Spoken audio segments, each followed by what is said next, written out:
Okay, good evening, everyone.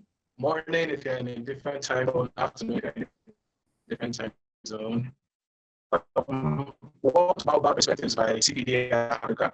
This is intersections of African heritage. We aim to celebrate an African-centered identity in our living environments and buildings. We celebrate a living expression of African architecture, culture, identity, materials, spirituality, and history through BAOBAB. We aim to foster these meaningful discussions that will bring traditional African design principles into our contemporary practice. Today's perspective is going to be a very, very interesting one. We have the we have a beautiful speaker with us today, architect Ifeoma Ebo, who is LEED certified, also part of NOMA, and she is a Nigerian American Brooklyn-based designer with a 20-year track record in transforming urban spaces into platforms for equity and design excellence. Her work as a transdisciplinary designer, artist, and urbanist has been rooted in dynamic diasporic understandings of the Black experience. And she has used her craft to advocate for, design, plan with, and visually showcase the stories of communities of color. As assistant professor for design and sustainability at the Spatial School of Architecture at the City College of New York, she engages in research and teaches transdisciplinary courses exploring cultural, climate, and environmental justice. She has most recently received awards and fellowships from the Black Artists and Designers Guild, NYS Council on the Arts, the Associate for Collegiate Schools of Architecture, the Architectural League, and United States Artists. Ebo holds a Bachelor of Architecture from Cornell University and a Master of City Design and Development from MIT. Today's topic, the sacred landscapes. Today's topic, sacred landscapes, spirituality, and the architecture of community, is going to be a beautiful session, and we hope that we'll be able to explore so many different things and all walk away with meaningful impact information. This is meant to be an interactive and engaging section, so feel free to drop your questions in the chat or save them for the Q&A session after the presentation. Without further ado, Architect Ebo. Thank you very much. Can you hear me clearly? Yes, very clear. Okay, great. Thank you so much to Community Planning and Design Initiative Africa Global Studio for inviting me to speak today and share my work. The topic today is on sacred landscapes, spirituality, and the architecture of community. As mentioned, I'm a transdisciplinary designer, which means that I work across scales. I also teach architecture at the Spitzer School of Architecture at City College in New York. And I'm going to start with just talking a bit about my practice. So my practice is creative urban alchemy. If people can please mute. So my practice is creative urban alchemy, which we work on public art projects. I do advocacy, so I do a lot of public speaking like I'm doing right now. I also work on urban design and planning projects, often working with landscape architects. The kind of work that I do is across scale, but what is a common thread to all of my work is that it centers equity, justice, and cultural heritage in practice. So I want to start with this quote. One of the aspects of my work is I focus on regenerative practice, which is a way of approaching work that sort of centers nature-based solutions, but then it also centers the land itself and learning and understanding the land. And this quote says, if we don't understand what's at the core essence of something, and we try to improve it, we end up imposing a pattern we're bringing in from somewhere else. And I think this is the challenge for many places and spaces, but particularly on the African continent.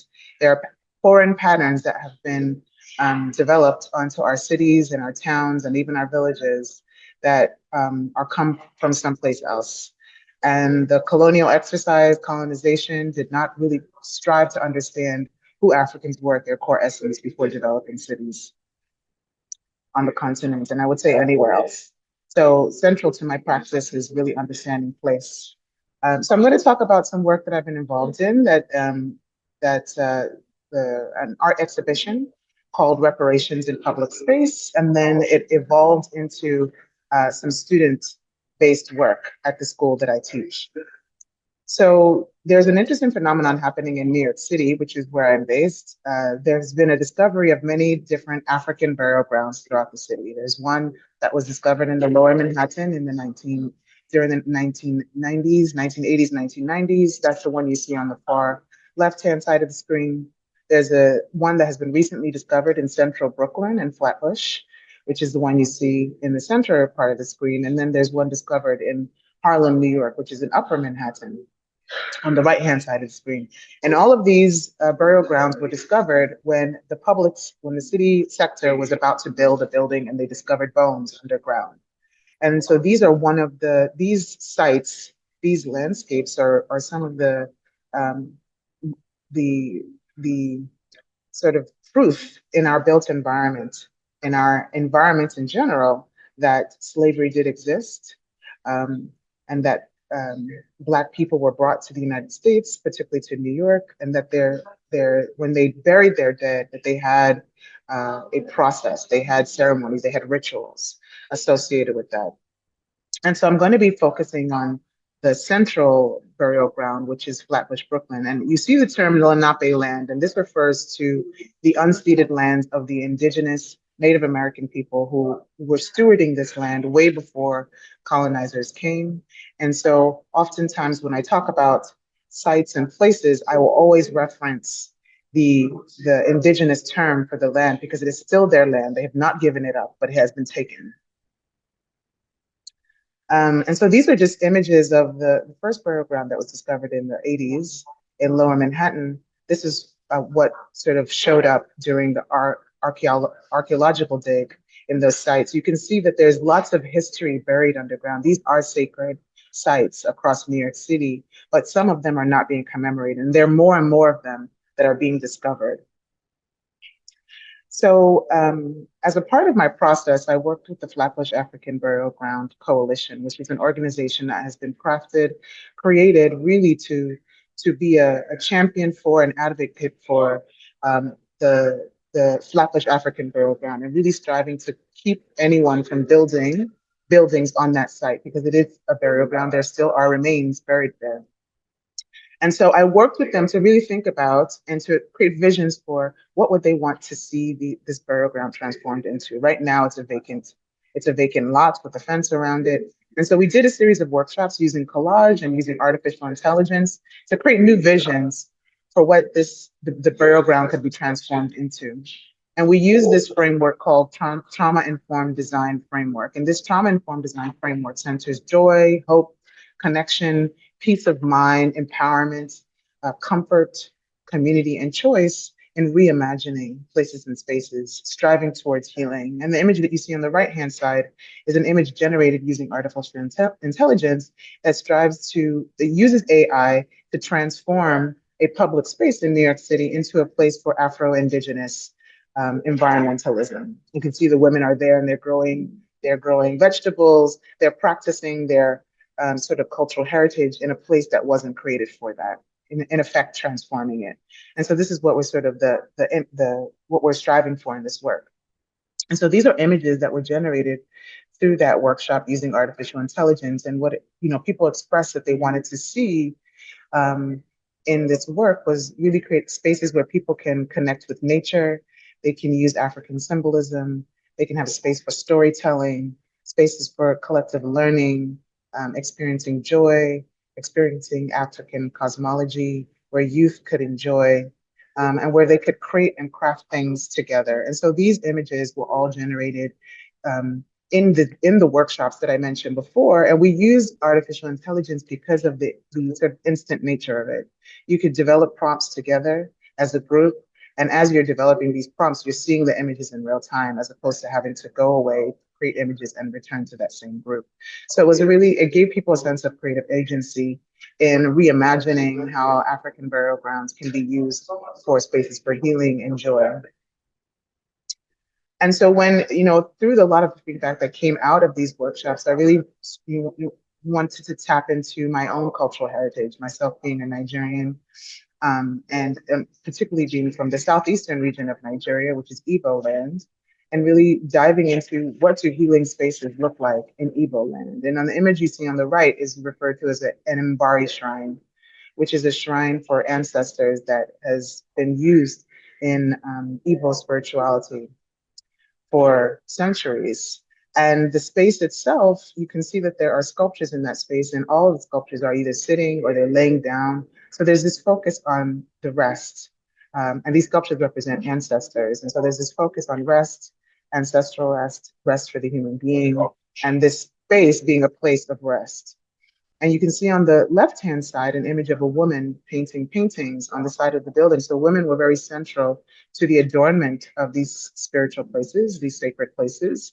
And each of these symbols that they create also represent different proverbs and sayings and meaning.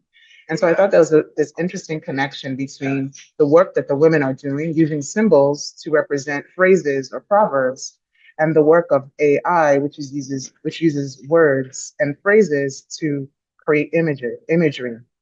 So there's this connection between the work of adorning the Mbari Shrine and using AI to create new visions for public space.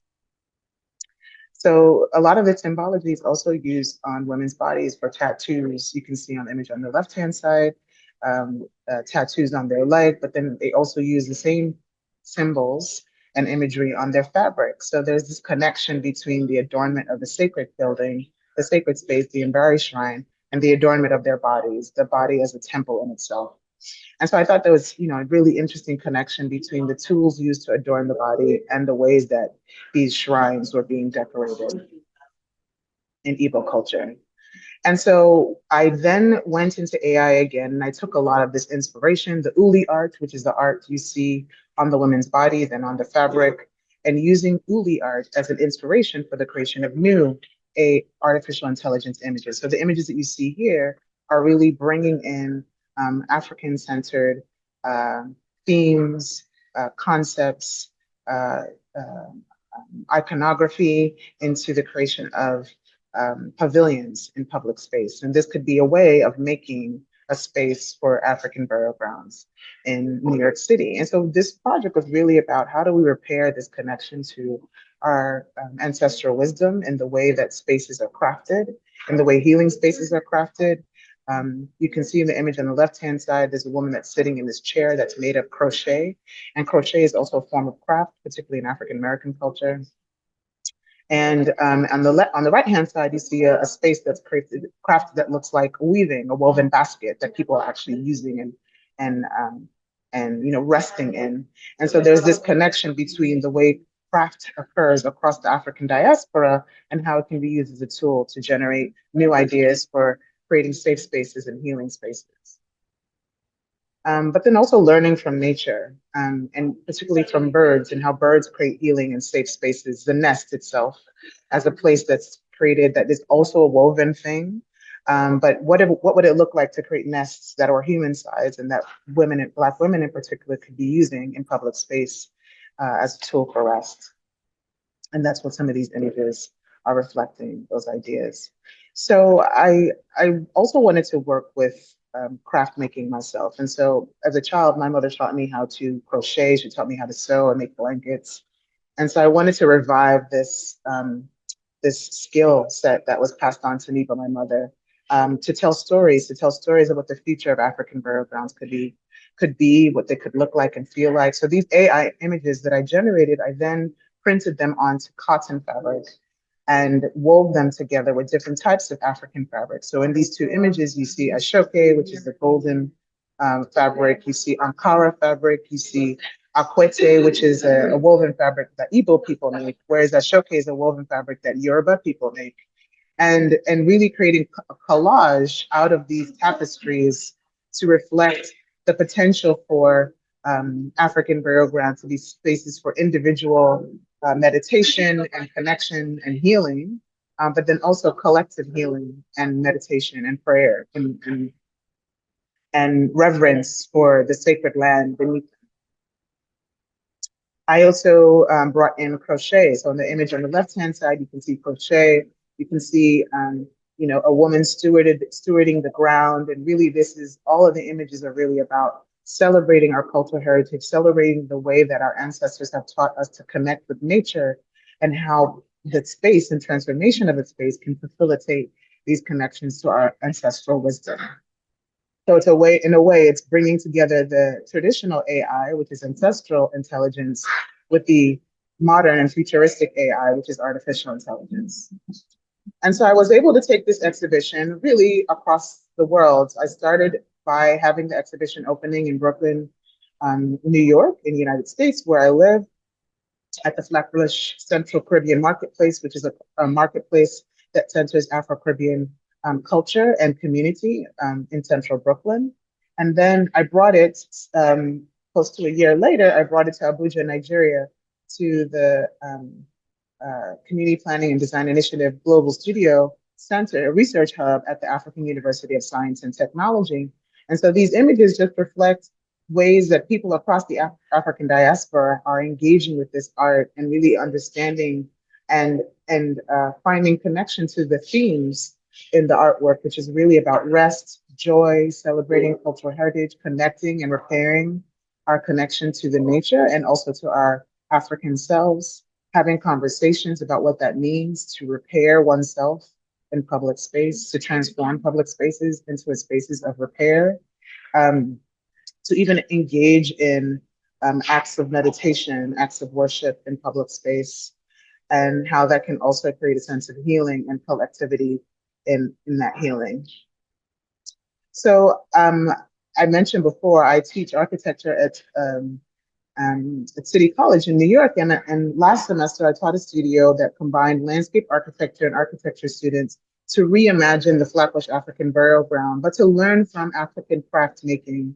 So a lot of the inspiration that you saw that I used for my artworks, the students also used in crafting both site models of the African burial ground, really tapping into weaving practice and bringing into different materials together to create a model of what a site can look like, using sewing.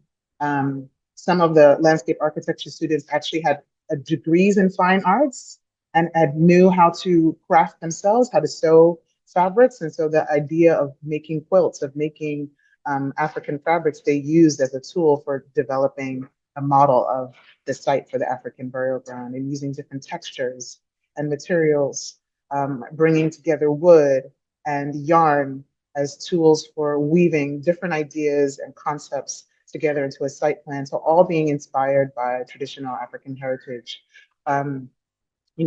Taking an inspiration from the beadwork that happens across the diaspora, really, but particularly in Ghana, and thinking about how that beadwork can be integrated into a shade structure that exists in the public street. But then also taking this, ideas of weaving and creating and using AI. So all of these images you see here, they're using AI, artificial intelligence. They're creating sketches. They're using AI to develop those sketches, and then they're creating a model to represent, a physical model to represent the final outcome of that design process. And so each of them has their own sort of process of developing a sketch, a hand sketch, bringing it into artificial intelligence, developing that idea further, and creating a model. And all of it is inspired by African culture heritage, craft making, of weaving, of basket making, and that these tools of tapping into African ancestral wisdom can also be used to develop site plans and site designs, as you can see in the bottom right-hand corner. And these site designs are ways of reimagining the African burial ground in Brooklyn. So they were all able to tap into their sort of inner craft making selves and learn from the ways that Africans across the diaspora have used fabric and cotton and weaving as tools for visual storytelling. They also engaged with community in making quilts as well. So using the craft of quilt making to engage community around what they would like to see in these public spaces.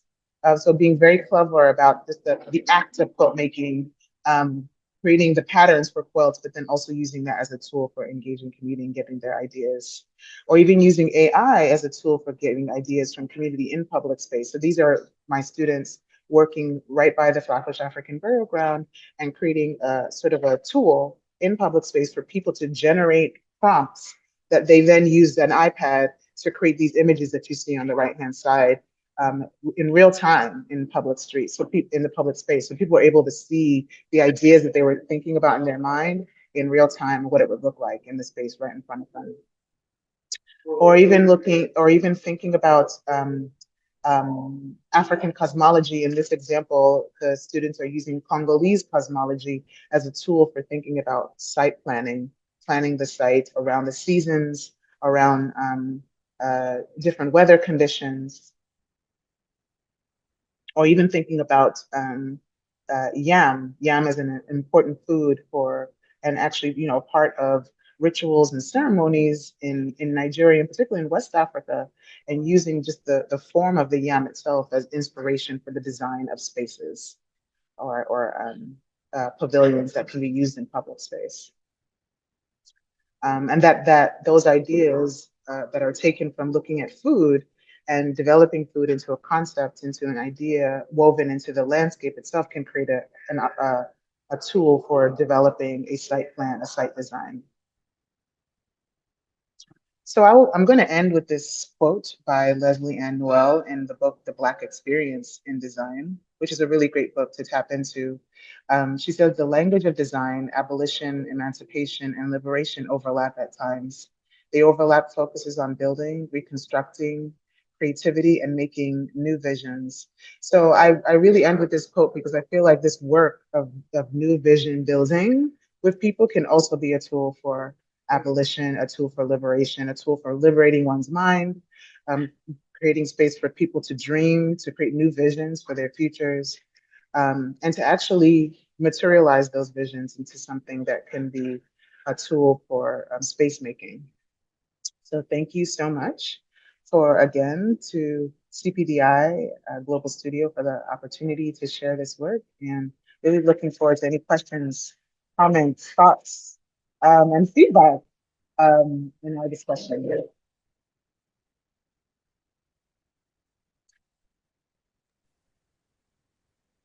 Thank you, Ifeoma. That was beautiful. That was beautiful. Thank you so much for that presentation. You really recapped and took us to another level from what you presented in Abuja, in Nigeria, early on this month. Thank you so much. I want to first see if I can hear from Yuki or Ololade. Let them begin to usher in a few questions from everyone. I know I have a lot of comments and questions. So let's hear first from our hosts and from our audience. Thank you very much, Dr. Ifeoma, for that wonderful presentation. Hello, am I being heard? Yes. All right. So just to say this, if you have questions, you can type in the questions in the comments, in the chat box, so that we can harvest them and then ask the questions on your behalf. But if you would not want to type them, you can just unmute your mic and then ask your question. Yuki, over to you.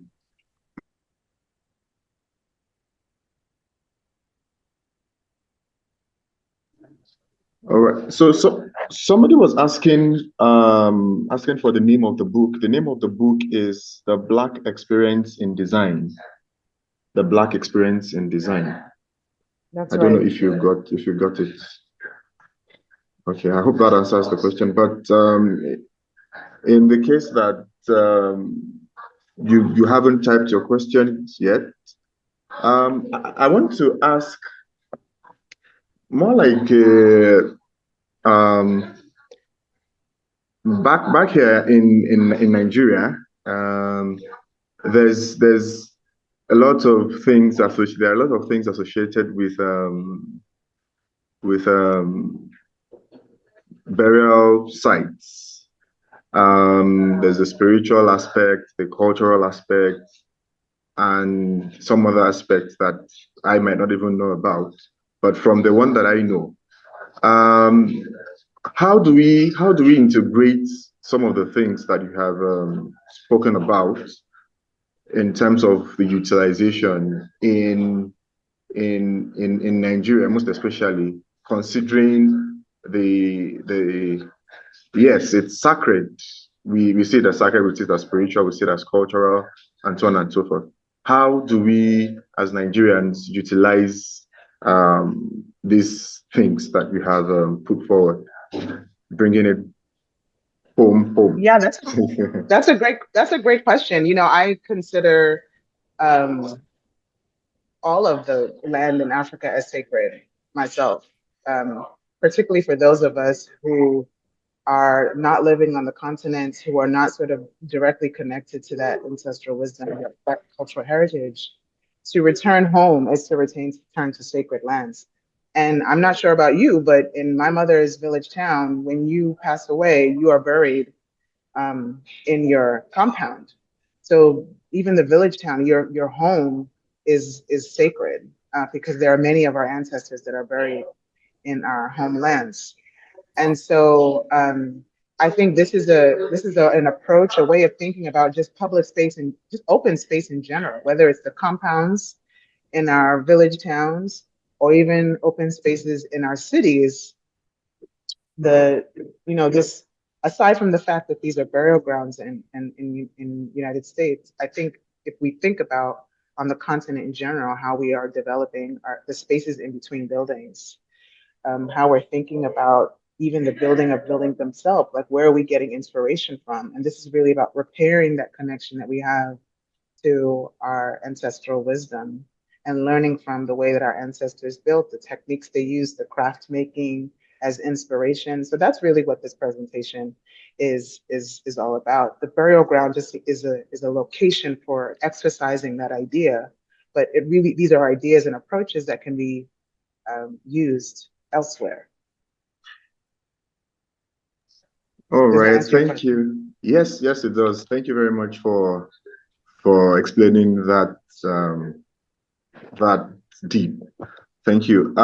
There's a question from Amber. It says that particularly about AI and internet-based collaborations, especially in light of the research done around AI's thinking being trained with a white supremacist bias. How have you and your students experienced that, mitigated that, counteracted that in your projects? So how have you experienced, mitigated, and counteracted all of this in your projects? And has AI been an ally in your work? Man, that's a really, really great point. And I think that definitely came up when we did the workshops. When we did the workshops and, we started having conversations, and this is like before we even started working with the students, I started working with the students using AI. When I did the workshops with the Flatbush African Burial Ground Coalition, and we started generating images, we were seeing that if we would just say people, if we were very broad in the description of who we wanted to see centered, then most of the people that were being centered were white men. So we found that we had to be very specific, and not only just say Black women or Black people. We have to be very specific about the way they look. Do they have afros? Do they have locks? Are they big? Are they small? Are they gendered? Are they binary? We had to be very specific about crafting the vision we wanted to see. And that's another reason why I put that last quote by Leslie Ann Noel, because the act of using AI and being more specific about who we are and what we look like is teaching AI to see us, to really like see us as people, as beautiful bodies. Um, and so using AI is really the act of using a tool that searches the internet. And if you don't exist positively on the internet, it doesn't have a frame of reference. So using AI for people of color in particular is important because we're now establishing a frame of reference for AI in every image that we generate. So by the time I got to teaching my students about it, I already had that understanding and imparted that wisdom to them to let them know that there is a bias that exists. You cannot just generate an image and think that that's the best thing out there. You have to bring ideas, you have to bring inspiration to AI. So that's why when I started to generate some of the images, I brought in African-centered inspiration. I brought in basket weaving. I brought in images of basket weaving. I brought in images of uli art and African symbology.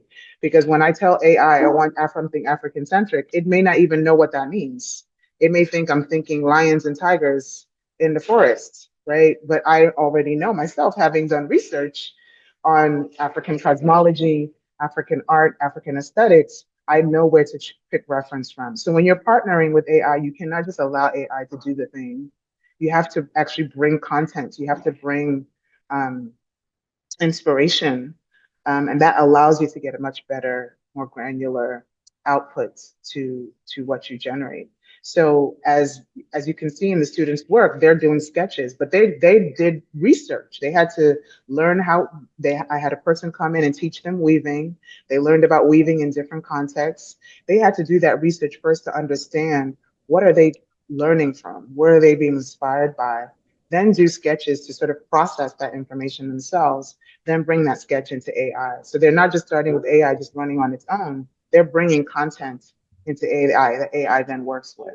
And I think that's an important aspect of that we should acknowledge in working with these sort of futuristic tools. Thank you very much for that. It's interesting to because when working with AI, one of the things that I have discovered is that you only would be able to interact with it based on the level at which the software knows what it is you're talking about. So it means that there has to be the process of machine learning where people who really know about these things teach the system, the computer, what each and every of these things means. So when you're talking about the uli patterns, let's take the uli patterns, for example, when you talk about a pattern, it should know what it means. Not mixing it with another one, then making everything just what would not make sense to you because you know what it is you want and it's not giving it to you. So that's the place of machine learning. But another way that I would want to look at it is from the opportunity side. So if there's anybody on this call who would want to take that up as something, it's something that can be done, and it's something that is even that should be done. For your culture, you go and see how you can do machine learning and make sure that those data are on the computer, so that whenever it is you want to use them, if not for the benefit of every other person, but even for your own benefit, if you want to use it, you know how to get it. Thank you very much for that enlightening session. So anybody who has any other questions, I'm trying to scroll through the chat. If you don't want to type, you can. Okay, somebody is asking for the name of the book again. The name of the book is The Black Experience in Design. The Black Experience in Design. And I sent it on the chat already.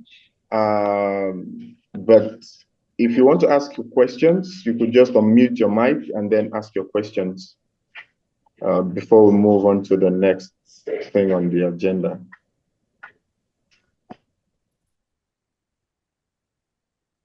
Okay, Anybody? well, people are formulating. Let me definitely get a couple of comments in and one question. I see Yuki just unmuted. Yuki, do you want to go first? No, I think you should go first. Go first. Okay, so again, Ifeoma, that was a powerful, well, what, 15 minutes? I want to see the 15-hour version of this presentation because it was truly deep, right? Right from the beginning. So I love how you weave the story. You first of all established the fact that Africans were in America. Okay, our burial grounds were being found all over the place. That's number one, evidence we were here. Of course, Africans did a lot of building in the US. So we know Africans' participation in building the New World. Then you said the next step was, how do we celebrate these spaces? People gathered, professional students. I know we had competitions. Those monuments were built to mark those spaces. And then you went into the imaginative creative space. Artists and architects working, AI, all to create new ways of celebrating African burial grounds. So I started to think, how did we truly respect African burial grounds in Africa? And I know that there are different ways of burying people, whether it's in the compound, the house. I'm not really sure about African cemeteries, like traditionally. How did we celebrate sacred space, burial grounds, if we had collective ones? I'm sure we did. What was that? And then today, the fact that most Africans are either Christians or Muslims, how do we celebrate sacred burial grounds from an African spiritual practice, right? You give example of the Igbos, the Mbari shrines, the Uli patterns. It'll be so interesting, and where I'm going with this is it'll be so interesting to see if those on ground in Africa had an opportunity to respond, kind of like what Ololade was saying now. If those in Africa had an opportunity to respond to this challenge, right? How could we envision a modern African celebration of Yoruba burial grounds or Igbo burial grounds according to our original spiritual practices, right? That's the whole point of modernizing this conversation of African architecture, African space, African landscapes. Those in the diaspora are definitely championing, right? We have, those of us in the diaspora have a different relationship with our ancestral memory and connection to the continent. So we're charging ahead in confidence, trying to remember those things that are unique to Yes. us about being African. So the diaspora is on point. How about in Africa? I know that there's some countries like Republic of Benin. The people there are very confident in their spiritual practices. So they're doing a lot, I know, preserving shrines and building new museums, an African version of that, rehabilitating a lot of their traditional architecture. So there are some countries, some nations, some people in Africa that are championing this. But if we were to take it on as a collective, like continent-wise, what would we create? I love the images that you've created with between you and your students. They're so beautiful. I think they're a great starting point. But it'd be interesting to see. I think Ololade mentioned that already too. How would this translate in Africa? Culture by culture. Yeah, I think it starts in academia for sure.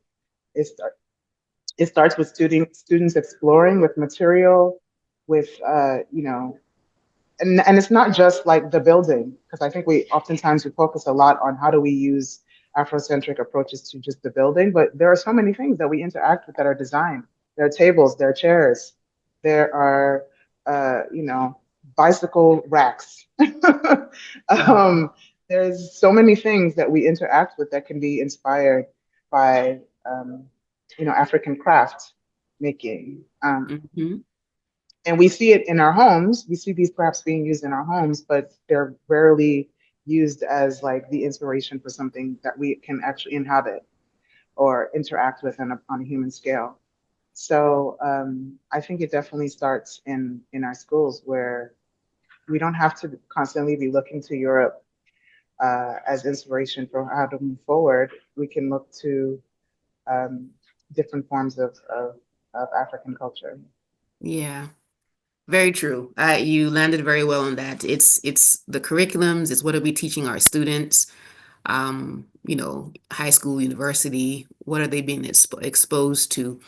The curriculums could bring our identity back to the table, so we could think from those lens. So it's definitely Yes. starting out in school, and of course, once again, And I having think confidence. Go ahead. I think especially in the conversation around climate change, what are solutions for climate change, climate resilience? I think, looking at African and indigenous approaches to design is key. I think there's so much that we can learn from African and indigenous approaches to design, but we're not because they're seen as primitive. Right. But we need to be able to advance African and indigenous design. And I Yes. think academia is the laboratory, it's a space to do that. And not just to design something in the African context, design anywhere, right? Because in Europe, they've been experimenting and sort of casting it across the world. Why can't we also use something that's African inspired in New York City or in Spain or, in some other city that is not necessarily an African context? That is true. Thank you, Fama. Thank you so much. Yuki, let me hand it back over to you. I know you had a comment or a question. Good evening. Like I said before, that was a very, very, very, very beautiful presentation. I am honestly mind blown. Okay. First, it's a very interesting topic. Sadly, I wasn't there in Abuja when you came for your presentation, so I was like, dang it, I missed it. And today, I was able to glean some more information from there. What's interesting, this topic, sacred spaces, because something that I have personally battled with.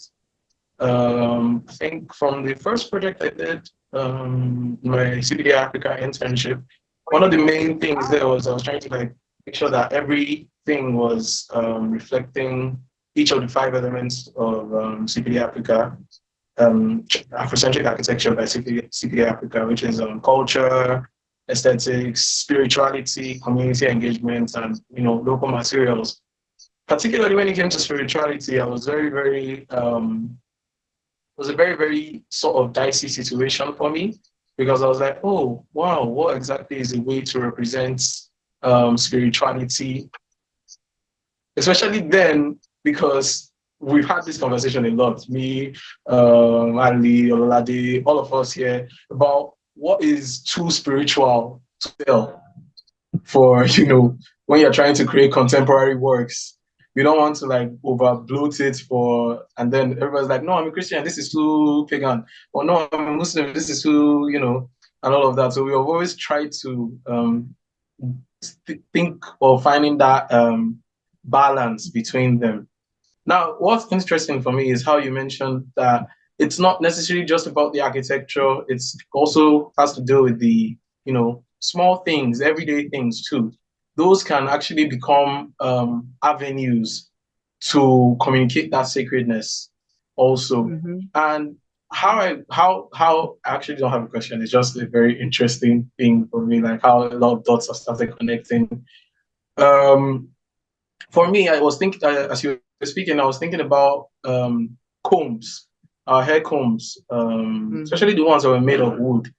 Over time, they became made of plastic. And I remember the older versions of those plastic combs, especially the picks. They used to have these arms, fists at the end. But over time, I saw that those things started disappearing. I was like, oh, what's going on? Why are they disappearing now? What's happening? And I noticed that in a lot of different things also.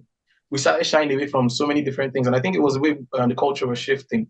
What's interesting is I'm currently doing a study on Yoruba architecture, trying to create a space that is heavily inspired by the Egungun, which is the depending on the definition you're using, but essentially is a collective spirit of the ancestors represented in a physical form. And what I've started playing with a lot recently are layers. And it's beautiful how these layers can come into play when you're trying to actually design sacred space. Because I feel one thing about African spirituality is that a lot of things are coded on top of each other. There was a period in time where I was speaking to a doula who was telling me about how when a lady just gave birth, especially in the she needs to be kept warm. She needs to be kept hot. But sometimes she was saying that as she grew in the practice, she found out that it wasn't necessarily that they needed to go and put her close to the close to a furnace or something, or a burner. It was more like she needed to be kept warm as per the people around her needed to make her feel warm. She needed to be showered with love. She needed to, because, and at the end of the day, in currently right now, we medical terms will tell you that there's postpartum depression, and it's interesting to note that far back, way back when, they already had solutions to this. They're like, oh, this is what happens after birth, so keep her warm. And how do you keep her warm? By coming around her, and what else do you need to fight against depression? So thank you very much, Ma, for this beautiful presentation. Now imagine if our hospitals were designed with a space for that warming to happen, right? Like then it starts to influence programming, building programming, operations, et cetera, and so forth. So that's why I say it's beyond architecture. It's also the way in which we're programming our buildings, the spaces that we include, the things we do in those spaces, the way we operate our businesses, et cetera, and so forth.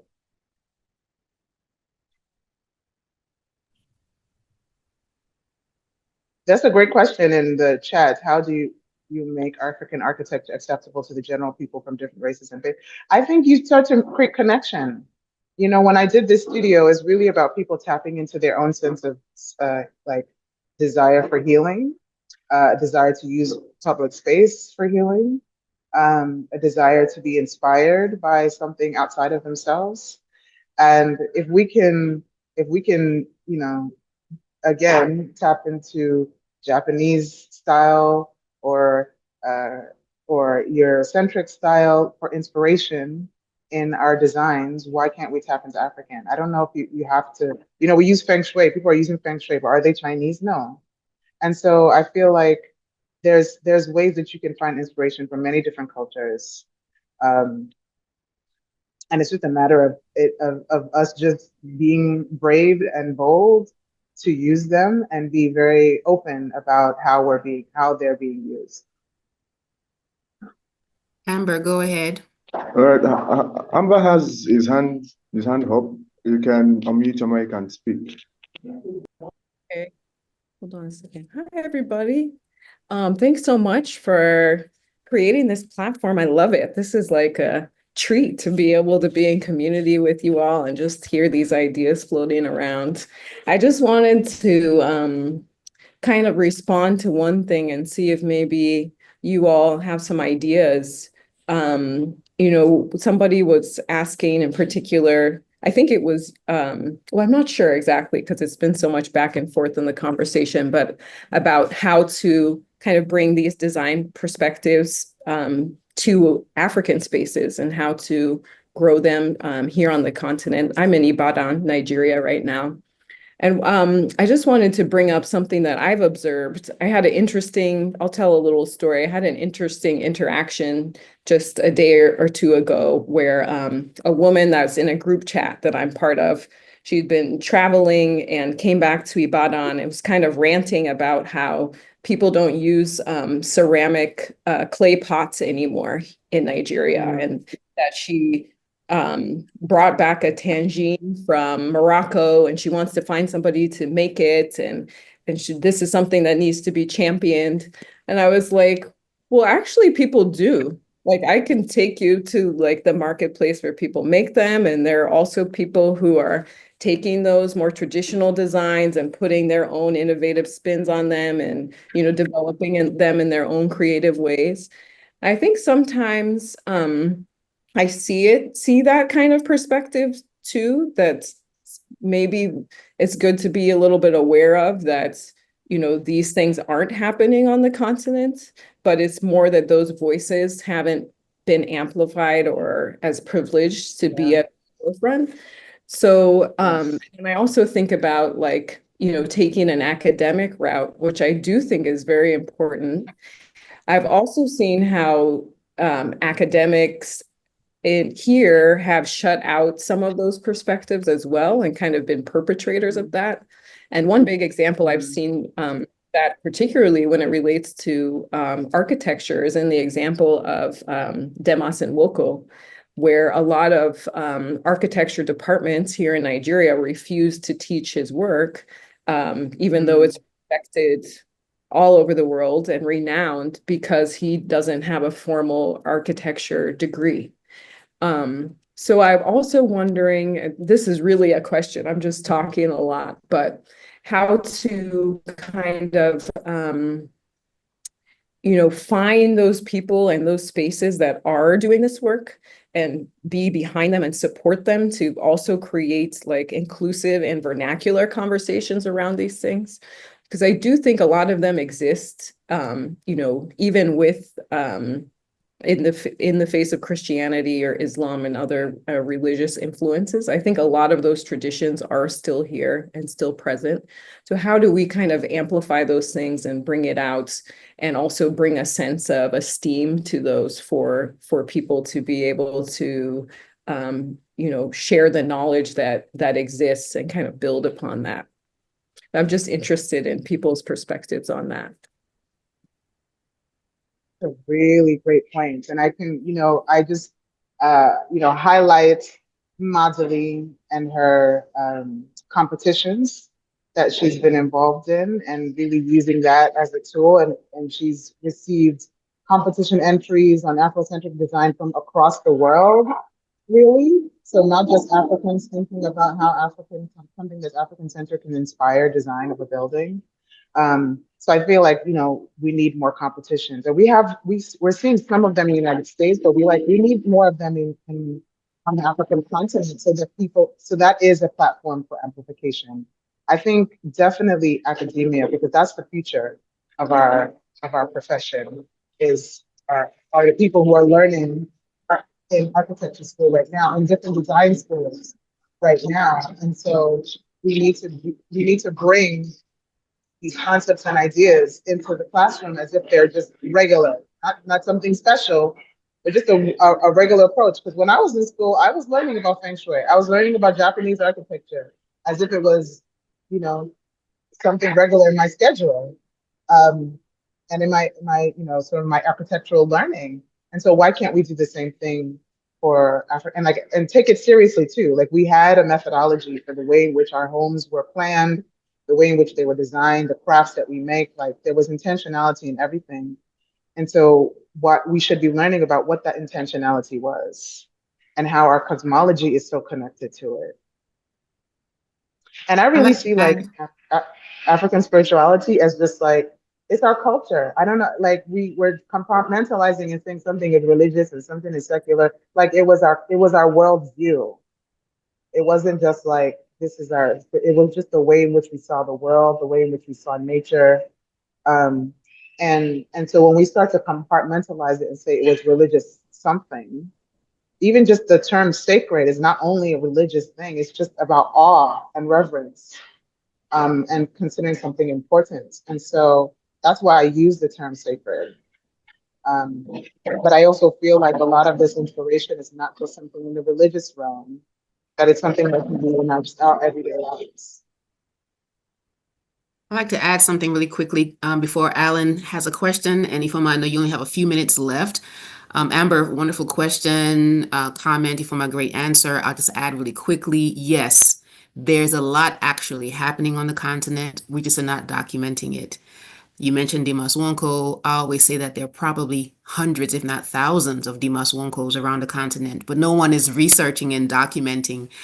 We got to tell our own stories. Dimas made sure his voice was heard. A lot of people have not had that privilege to have their voices heard. So yes, we do need to go around the continent and document.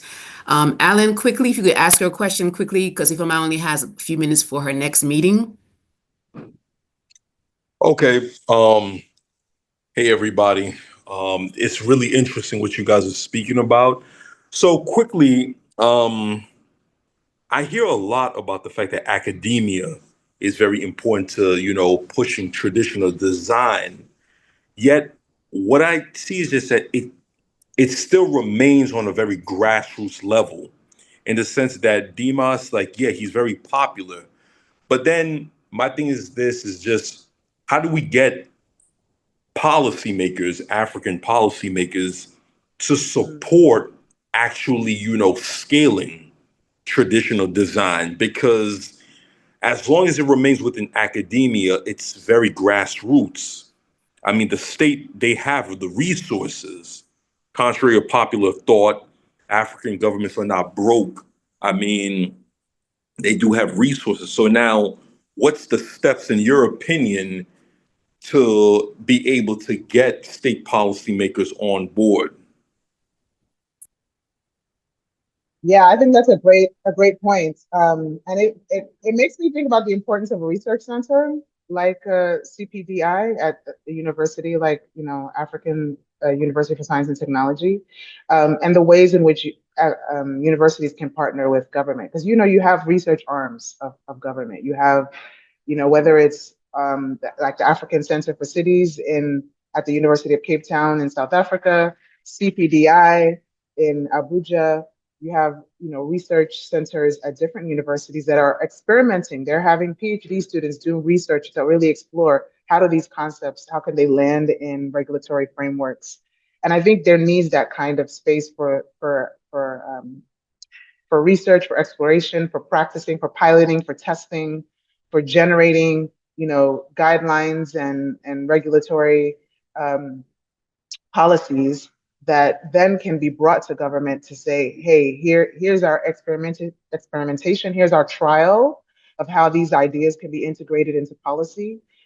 You can now use it, because oftentimes government doesn't have the space or capacity to do the research itself. And it needs an arm to do that, and academia can be the space for that. So I think there's the partnerships between academia and government that are necessary. All right. Yeah. Thank you very much. Just to add to that, CPDI Africa is also in the process of trying to push this things out, where we're going out to everybody. And when I say everybody, including the government, we're trying to see how we can make them see these things if they've not been seen, and if they have been seen, we make them understand, because there's one thing for them to see, and there's another thing for them to understand.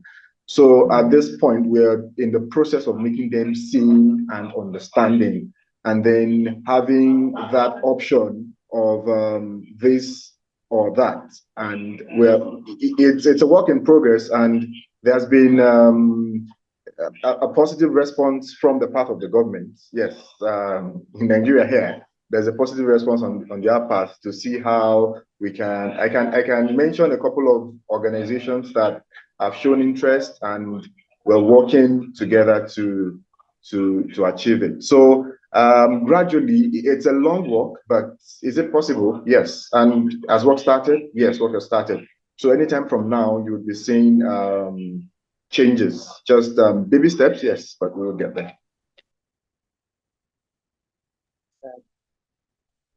All right, so shall we begin to round up? We've met our 1 hour mark. We cannot appreciate Ifeoma enough for sharing this amazing knowledge with us, all the work she's been doing in the US, her bringing it to Nigeria.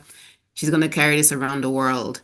Ifeoma, thank you very much for all that you have shared today.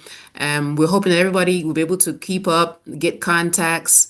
If there's any follow-up, you all can find us, of course, online, our socials. Follow Ifeoma as well, Creative Urban Alchemy. Follow her online, social media, so you can keep up with her research. and all of the great things that she's bringing to us, the continent, and to the world. To join us again every month, I think it's every last Thursday, we will have amazing creatives like Ifeoma who will join us. They'll come from all different aspects of Afrocentric research and learning and design. This is our complimentary platform to give everyone an idea of what we do at CPDI Africa. On our website, you'll be able to take some of our certificate courses. So please check us out, cpdafrica.org. And until then, I think I should say everyone should have a great day. Thank you so much again for joining us. It's more afternoon here, evening in Nigeria, in Africa. Thank you, everyone. Any last comments from Yuki or Olade, or have I rounded up well?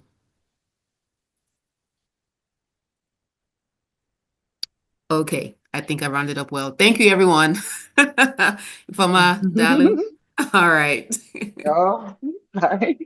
Bye, everyone.